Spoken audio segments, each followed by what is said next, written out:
गरीब के घर तो आओ, ये करोड़पति लोग नहीं हैं, ये सारे गरीब लोग हैं। आओ इन गरीबों के द्वार तुम्हारे मुंह पर फेंककर जूता नहीं मारा तो तब कहना। सरकार वादे करती है लेकिन एक भी वादे को पूरा नहीं करती है। आज सरकार पूरी तरह से उद्योगपतियों के हाथों में बिक चुकी है। आज उद्योगपतियों को संरक्षण दिया जाना है। आप चला दिया होगा सरकार को, इस फैक्ट्री के मालिक ने, इस फैक्ट्री की मालिक ने चंदा दिया होगा सरकार को। इन मजदूरों को घर पर इन मजदूरों ने संघर्ष किया। इस फैक्ट्री को अपना परिवार समझकर, आपको अपने परिवार का सदस्य समझकर, आज वही लोग जिन लोगों ने आपके लिए संघर्ष किया, आपको ताकत देने के लिए काम किया, आज वही लोग इस फैक्ट्री में अपने लिए संघर्ष कर रहे हैं। आज वही लोग आपके सामने हाथ फैलाए बैठे हैं। 16 महीने का वेतन इन लोगों का आपने रोका हुआ है। सोचकर देखिए, जिस घर का चूल्हा चौका आपके फैक्ट्री के पैसे से चलता था, जो मजदूर आपकी फैक्ट्री में काम करके अपने बच्चों की फीस भरता था, जो मजदूर आपकी फैक्ट्री में काम करके अपने बच्चों को 2 वक्त की रोटी देता था, 16 महीने से वो मजदूर परेशान है और कोई अधिकारी कर्मचारी सुनने को तैयार नहीं है, कोई सरकार का नुमाइंदा सुनने को तैयार नहीं है। ये गांव गांव जाकर शिविर लगा रहे हैं और गरीबों की बात सुन रहे हैं, लेकिन गरीबों की बातों का, उनकी समस्याओं का एक भी समाधान सरकार के लोगों के पास में नहीं है।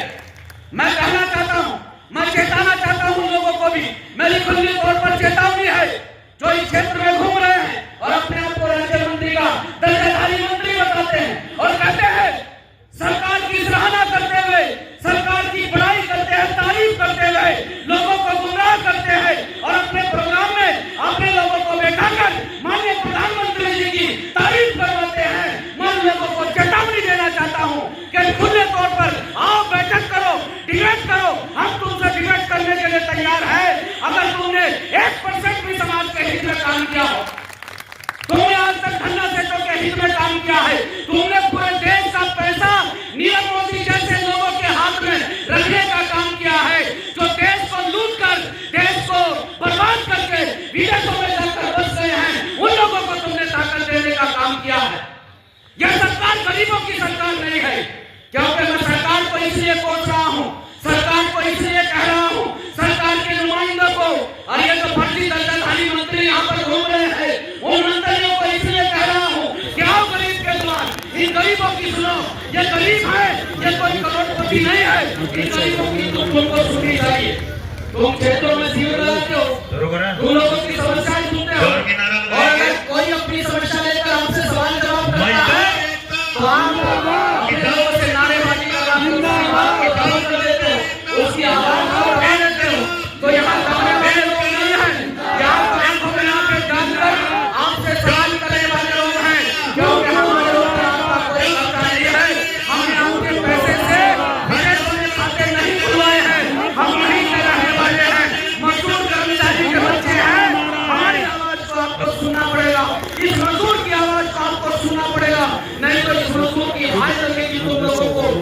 ये मजदूर जो आज बेबस है, लाचार है, मजबूर है, आज मजबूरी में इसने यहाँ पर धरना दिया।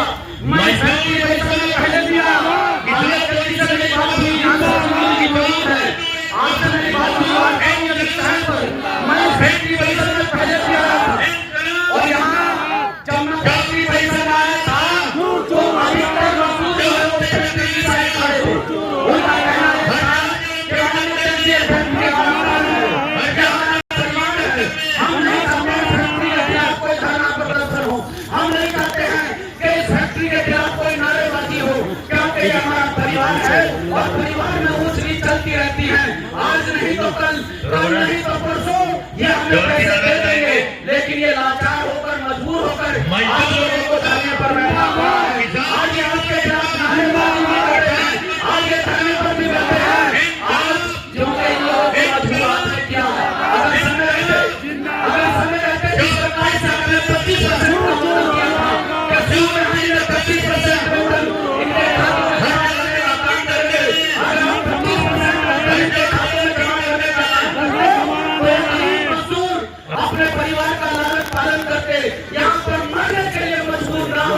ये अपनी मजदूरी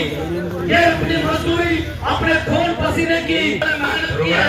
आज भी आपकी फैक्ट्री बंद होने के बाद भी ये मजदूर आपसे उम्मीद कर रहा है और इसकी उम्मीदों पर खरा उतरने का काम यहाँ क्षेत्रीय लोग सरकार का और जो क्षेत्र के अधिकारी कर्मचारी हैं उन लोगों को इनकी बातों पर फैक्ट्री के मालिक वो पैसा कहीं से मिला है, वो महीनों से लगातार बेरोज है।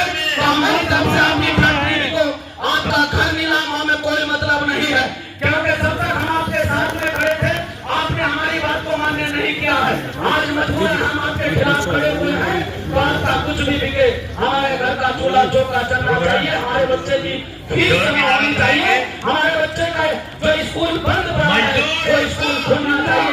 होकर आपके खिलाफ बैठो। मगर तमाम साथियों को भी कहना चाहता हूँ, अलग अलग जगह से आप लोग हैं, अलग अलग प्रकार के लोग यहाँ पर बैठे हैं, यहाँ समस्त सौ समाज के लोग यहाँ पर उपस्थित हैं। मैं तो आप लोगों को भी कहना चाहता हूँ, इनसे सवाल जवाब तक शुरू करो, इनसे अपने सवाल का जवाब मांगना शुरू करो। जब तक आप इनसे जवाब नहीं करोगे, जब तक इनसे सवाल नहीं पूछोगे, जब तक ये आप लोगों के सवालों का जवाब नहीं दोगे, तब तक इनका पीछा मत छोड़ो। ये जो आपके क्षेत्रों में अलग अलग क्षेत्रों में अधिकारी कर्मचारी रोज जो है शिविर लगा रहे हैं, रोज जो है बातें सुन रहे हैं कि माननीय मुख्यमंत्री जी का आदेश है कि सरकार चली गरीब के घर और उसके तहत हम आपकी बात सुनने के लिए आपके नाम पहुंचे हैं, आपकी समस्याओं का समाधान करने के लिए आपके पास पहुंचे हैं। तो हमसे सवाल करो कि कौन सी समस्या आज तक आप लोगों ने समाधान किया है? आज भी अभी परेशान है, लाचार है, मजबूर है, बेबस है। आज भी क्षेत्र में किस प्रकार के हालातों से हमें गुजरना पड़ रहा है। ग्रामीण क्षेत्रों में आज भी 4-4 घंटे बिजली की रोशनी की जाती है, कटौती की जाती है, हमारे बच्चे सही से पढ़ नहीं पाते हैं, हमारे लोग कितने परेशान हैं। समस्याओं का समाधान सरकार के पास नहीं है, तो सरकार को उसके देख देना चाहिए और कुर्सी खाली कर देनी चाहिए, क्योंकि इन सारी समस्याओं का समाधान हमारे पास है, इन लोगों के पास है, नौजवान लोगों के पास है। तुम क्या कुर्सी खाली, तुम छोड़ो ना, हम मैदानी लड़ने के लिए तैयार हैं, हम कुर्सी पर बैठने के लिए तैयार हैं, हम अपने लोगों को अधिकार देने के लिए तैयार हैं, हम किसी को लाचारी में, बेबसी में खुदकुशी नहीं करने देंगे, किसी किसान को मरने नहीं देंगे। इतने कष्ट हमारे अंदर है, इतनी काबिलियत हमारे अंदर है। तुम कुर्सी छोड़कर देखो, कुर्सी के लालची लोगों लेकिन हमारे लोगों को कभी सवाल नहीं किया।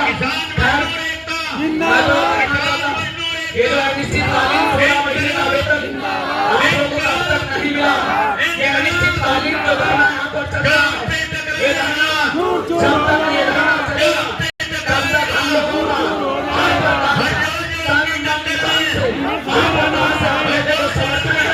किसी भी प्रकार से पीछे नहीं हटेंगे, जब तक फैक्ट्री मालिक के बैंक के बड़े अधिकारियों के मंसूबे जिन मंसूबों में कामयाब होना चाहते हैं कि आप लोग यहाँ से हताश होकर लाचार होकर अपने घर चले जाओ, जब तक इन्हें तोड़ेंगे नहीं, जब तक इनका पीछा छोड़ेंगे।